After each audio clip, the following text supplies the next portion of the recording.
ये आकाशवाणी रायपुर है। प्रादेशिक समाचार बुलेटिन के साथ मैं दीप्ति चंद्रा।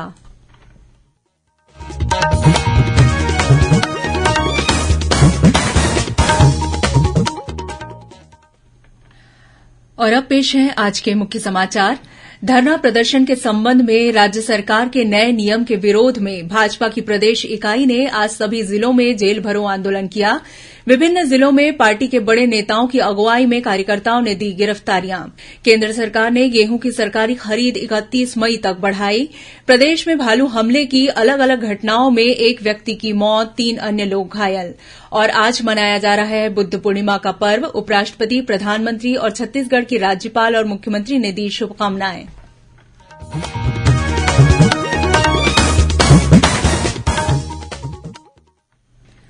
अब समाचार विस्तार से। राज्य सरकार द्वारा धरना प्रदर्शन के संबंध में नए नियम बनाए जाने के विरोध में भारतीय जनता पार्टी की प्रदेश इकाई ने आज राजधानी रायपुर सहित प्रदेश के सभी जिला मुख्यालयों में जेल भरो आंदोलन किया। इस दौरान सभी जिलों में भाजपा के नेताओं, पदाधिकारियों और कार्यकर्ताओं ने गिरफ्तारियां दी। इस दौरान कई जिला मुख्यालयों में पुलिस और कार्यकर्ताओं के बीच हल्की झूमाझटकी होने की खबर मिली है। पार्टी नेताओं ने आरोप लगाया कि राज्य सरकार ने धरना प्रदर्शन से पहले अनुमति सहित 19 बिंदुओं को अनिवार्य किया है, जिसका भाजपा द्वारा विरोध किया जा रहा है।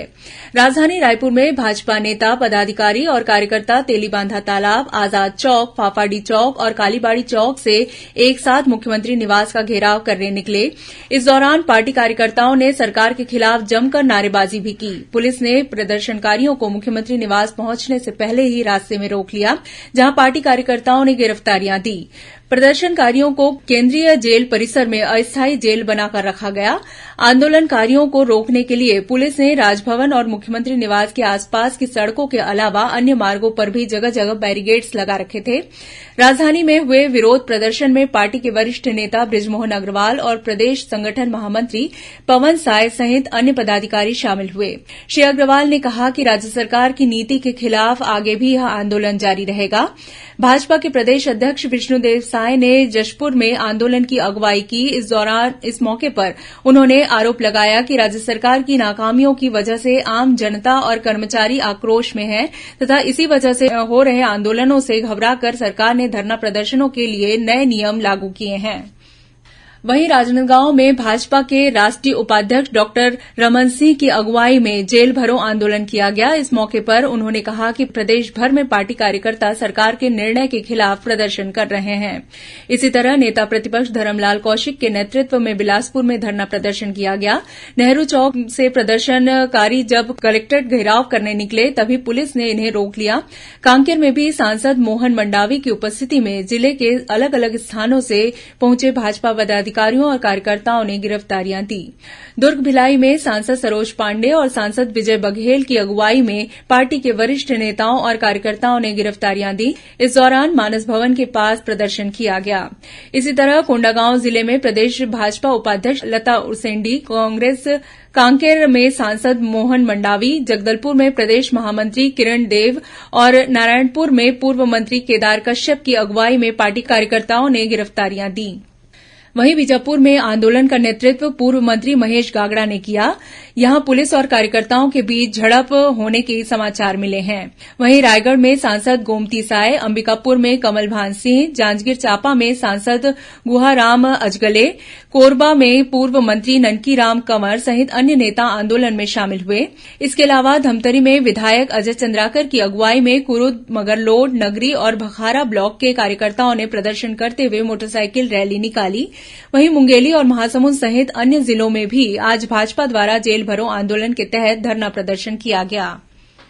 केंद्र सरकार ने गेहूं की खरीद 31 मई तक बढ़ा दी है। राज्यों और केंद्र शासित प्रदेशों से माह मई अंत तक गेहूं की खरीद जारी रखने को कहा गया है। केंद्रीय उपभोक्ता कार्य, खाद्य और सार्वजनिक वितरण मंत्रालय ने भारतीय खाद्य निगम को भी केंद्रीय पुल के तहत गेहूं की खरीद जारी रखने के निर्देश दिया है। मंत्रालय ने कहा है कि केंद्रीय पुल के तहत गेहूं की खरीद पिछले खरीद मौसम की इस अवधि के मुकाबले 2022-23 में कम रही है। ऐसा मुख्य रूप से न्यूनतम समर्थन मूल्य की तुलना में ऊंचे बाजार मूल्य के कारण हुआ है, जिसमें किसान निजी व्यापारियों को गेहूं की बिक्री कर रहे हैं। केंद्र सरकार ने ऋण सुविधा की शर्तों तथा पड़ोसी और खाद्यान्न की कमी वाले देशों से मिले अनुरोध को छोड़कर गेहूं के निर्यात पर प्रतिबंध लगाने का भी फैसला किया है। मुंगेली जिले के अचानकमार टाइगर रिजर्व के कोटा बफर क्षेत्र में तेंदूपत्ता तोड़ने गए एक ग्रामीण की भालू के हमले से मौत हो गई। मृतक बैगा समुदाय का था। बताया जाता है कि मृतक के अन्य साथियों ने किसी तरह भागकर अपनी जान बचाई। वहीं जशपुर जिले के बादलखोल अभ्यारण्य स्थित नारायणपुर रेंज के कलिया गांव में आज 2 ग्रामीण भालू के हमले में घायल हो गए हैं, जिनका इलाज अस्पताल में चल रहा है। बताया जाता है कि ये दोनों ग्रामीण जंगल से लौट रहे थे। इसी दौरान अचानक भालू ने इन पर हमला कर दिया, लेकिन दोनों ग्रामीणों ने भी हिम्मत दिखाई और भालू से बचने की कोशिश की। इधर कोरिया जिले के बैकुंठपुर वन परिक्षेत्र में भी तेंदूपत्ता तोड़ने गई एक महिला पर भालू ने हमला कर दिया। घायल महिला का इलाज जिला अस्पताल में चल रहा है। प्रादेशिक समाचार आप आकाशवाणी से सुन रहे हैं। छत्तीसगढ़ की खबरों से है आपका वास्ता और खबरों की विश्वसनीयता से है हमारा वास्ता। आकाशवाणी समाचार रायपुर के प्रादेशिक समाचार बुलेटिन के साथ ही हमारे समसामयिक कार्यक्रम आप रेडियो के अलावा अपने मोबाइल पर भी सुन सकते हैं। आकाशवाणी समाचार फेसबुक, ट्विटर और यूट्यूब पर भी उपलब्ध है। हमारा Facebook page Chhattisgarh news on AIR, Twitter handle CGAIR news और हमारा यूट्यूब चैनल है छत्तीसगढ़ AIR न्यूज। तो अब रेडियो के साथ ही आपके मोबाइल के जरिए भी हम पहुंच रहे हैं आप तक। छत्तीसगढ़ की हर खबर के लिए सुनते रहिए आकाशवाणी समाचार। और अब आगे बढ़ते हैं बाकी के समाचारों की ओर। श्रोताओं, आजादी के अमृत महोत्सव पर आकाशवाणी समाचार द्वारा राष्ट्रीय स्तर पर आयोजित की जा रही प्रश्नोत्तरी के तहत आज का प्रश्न है, उस क्रांतिकारी का नाम बताएं जिन्होंने अंडमान और निकोबार द्वीप के सेल्यूलर जेल में कारावास के दौरान बंदी जीवन पुस्तक की रचना की थी। श्रोता अपने उत्तर व्हाट्सएप नंबर 8826546262 पर या ईमेल आईडी amritmahotsav@prasarbharati.gov.in पर भेज सकते हैं। इस प्रतियोगिता के लिए एक भाग्यशाली प्रतिभागी को विजेता चुना जाएगा और कल के समाचार प्रभात में उनके नाम की घोषणा की जाएगी। विजेता को ई प्रमाण पत्र और सांकेतिक पुरस्कार दिया जाएगा। आज बुद्ध पूर्णिमा है। यह पावन दिवस भगवान बुद्ध के जन्म लुम्बिनी में बोधगया में महाबोधि वृक्ष के नीचे बोधि प्राप्ति और कुशीनगर में महापरिनिर्वाण से जुड़ा है। भगवान बुद्ध का जन्म 563 ईसा पूर्व में नेपाल के लुम्बिनी में वैशाख पूर्णिमा को हुआ था। वैशाख पूर्णिमा का दिन पूरे विश्व के बौद्ध धर्मावलंबियों के लिए विशेष महत्व का दिन है। उपराष्ट्रपति एम वेंकैया नायडू और प्रधानमंत्री नरेंद्र मोदी ने इस अवसर पर शुभकामनाएं दी हैं। अपने संदेश में श्री नायडू ने कहा कि भगवान बुद्ध ने गहन सत्य का प्रचार किया। वहीं प्रधानमंत्री श्री मोदी ने कहा कि बुद्ध पूर्णिमा हमें भगवान बुद्ध के सिद्धांतों का स्मरण करने और उन्हें पूरा करने की प्रतिबद्धता दोहराने का अवसर देता है। उन्होंने कहा कि भगवान बुद्ध के संदेशों पर आचरण से धरती पर शांति और भाईचारे की स्थापना हो सकेगी। इधर छत्तीसगढ़ की राज्यपाल अनुसुईया उइके और मुख्यमंत्री भूपेश बघेल ने भी बुद्ध पूर्णिमा के अवसर पर सभी बौद्ध धर्मावलंबियों सहित प्रदेशवासियों को शुभकामनाएं दी हैं। बेमेतरा जिले के गुंडरबोड़ गांव के पास 2 ट्रकों के बीच आपसी भिड़ंत होने से दोनों वाहन चालकों की मौत हो गई। वहीं परिचालक गंभीर रूप से घायल हो गया है।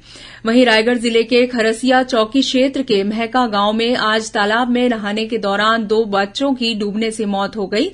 मिली जानकारी के मुताबिक 10 और 12 वर्ष के 2 सगे भाई नहाने के लिए तालाब गए हुए थे, जहां नहाते समय गहराई में चले जाने से यह हादसा हो गया।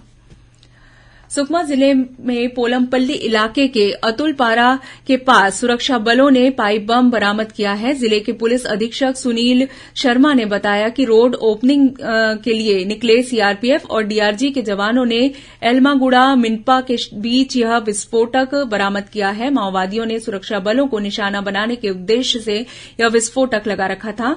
जवानों ने विस्फोटक को मौके पर ही निष्क्रिय कर दिया। आज विश्व डेंगू दिवस है। इस मौके पर छत्तीसगढ़ सहित देश भर में डेंगू बुखार से बचाव को लेकर विभिन्न जन जागरूकता कार्यक्रमों का आयोजन किया जा रहा है। रोग नियंत्रण कार्यक्रम के राज्य नोडल अधिकारी डॉ सुभाष मिश्रा ने बताया कि डेंगू एडिस नामक मच्छर के काटने से होता है और यह मच्छर पानी जमने की जगह पर पनपता है। उन्होंने लोगों से अपील की कि वे इस बीमारी से बचाव के लिए कूलर, टंकी या अन्य बर्तनों के पानी को हफ्ते में 1 दिन पूरी तरह से साफ करें। भिलाई इस्पात संयंत्र द्वारा नवोदित खिलाड़ियों को प्रशिक्षण देने के लिए शिविर का आयोजन किया जा रहा है। खेल प्रशिक्षण शिविरों में विभिन्न प्रकार के 23 खेल सिखाए जा रहे हैं। इसके लिए भिलाई में 35 खेल केन्द्र बनाए गए हैं, जहां करीब 120 प्रशिक्षकों द्वारा लगभग 2000 खिलाड़ियों को प्रशिक्षण देने का लक्ष्य रखा गया है। यह शिविर आगामी 9 जून तक चलेगा। भिलाई इस्पात संयंत्र के प्रभारी निदेशक अनिर्बान दासगुप्ता ने हाल में ही इस खेल प्रशिक्षण शिविर का शुभारंभ किया। और अब कुछ खबरें संक्षेप में। राज्य से इस वर्ष हज यात्रा पर जाने वाले यात्रियों के लिए प्रशिक्षण शिविरों का आयोजन किया जा रहा है। राज्य हज कमेटी के अध्यक्ष मोहम्मद असलम खान ने बताया कि जगदलपुर में राज्य का पहला शिविर आयोजित कर हज यात्रियों को यात्रा से जुड़ी जरूरी जानकारियां दी गई। रायपुर जिला रोजगार और स्वरोजगार मार्गदर्शन केन्द्र द्वारा स्थानीय शिक्षित बेरोजगार युवाओं को निजी क्षेत्र में रोजगार के अवसर उपलब्ध कराने के उद्देश्य से कल 17 मई को प्लेसमेंट कैंप का आयोजन किया जाएगा। दुर्ग जिले में आम नागरिकों के राजस्व संबंधी मामलों के जल्द निराकरण के लिए कल 17 मई से राजस्व समाधान शिविर लगाए जाने की शुरूआत की जाएगी। राजधानी रायपुर के उरला थाना क्षेत्र में पुलिस ने एक ट्रक से 24 लाख रुपए कीमत का गांजा बरामद किया है। यह ट्रक ओडिशा से महाराष्ट्र जा रहा था। मुखबिर से मिली सूचना के आधार पर पुलिस ने कार्रवाई करते हुए 480 किलो गांजे के साथ 2 आरोपियों को गिरफ्तार किया और बेमेतरा पुलिस ने दोपहिया वाहन चुराने वाले गिरोह का पर्दाफाश करते हुए एक आरोपी को गिरफ्तार किया है। इसके पास से चोरी की 9 मोटरसाइकिल बरामद की गई है। अंत में मुख्य समाचार एक बार फिर। धरना प्रदर्शन के संबंध में राज्य सरकार के नए नियम के विरोध में भाजपा की प्रदेश इकाई ने आज सभी जिलों में जेल भरो आंदोलन किया। विभिन्न जिलों में पार्टी के बड़े नेताओं की अगुवाई में कार्यकर्ताओं ने दी गिरफ्तारियां। केंद्र सरकार ने गेहूं की सरकारी खरीद 31 मई तक बढ़ाई। प्रदेश में भालू हमले की अलग अलग घटनाओं में एक व्यक्ति की मौत, 3 अन्य लोग घायल। और आज मनाया जा रहा है बुद्ध पूर्णिमा का पर्व। उपराष्ट्रपति, प्रधानमंत्री और छत्तीसगढ़ की राज्यपाल और मुख्यमंत्री ने दी शुभकामनाएं। इसी के साथ प्रादेशिक समाचार बुलेटिन समाप्त हुआ। नमस्कार।